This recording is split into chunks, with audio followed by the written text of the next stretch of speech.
Hi friends. யாராவது ஏதாவது ஒரு விஷயத்தை பற்றி நம்மள்கிட்ட கேட்டால் எப்போவுமே நம்ம தெரியாதுன்னு சொல்கிறதுக்கு நமக்கு மனசு வர்றதில்ல. அந்த விஷயத்தை பற்றி தெரியாட்டி கூட நமக்கு அதை பற்றி ஃபுல்லாக தெரியும் அப்படின்னு அடுத்தவங்கள்ட்ட காட்டுறது தான் மனித இயல்பு. தான் அறியாமையை எப்பொழுதுமே அடுத்தவர்களுக்கு உணர்த்துவதில் மனிதன் விருப்பப்படுவதில்லை. ஆனால் எப்பொழுது நாம் அறியாமையை உணர்கிறோமோ, நமது அறியாமையை எப்பொழுது நாம் உணர்கிறோமோ அப்பொழுதுதான் நாம் அறிவினுடைய உச்சத்தை தொட ஆரம்பிக்கிறோம். நம் அறியாமை நம்மால் உணரப்படும் பொழுது, நம் உள்ளுணர்வு நம் அறியாமையை உணர்த்தும் பொழுது, நமக்கு உணர்த்தி கொண்டே இருக்கும் பொழுது நாம் அறிவு நிலை மேம்படுகிறது.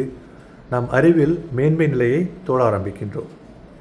அறியாமை ஒத்துக்கொள்வதில் எந்தவித வெட்கமும் தேவையில்லை. அறிவினுடைய உச்சத்தை தொடுவதற்கான முதல் படிதான் உங்கள் அறியாமையை நீங்கள் உணர்வது. மிக்க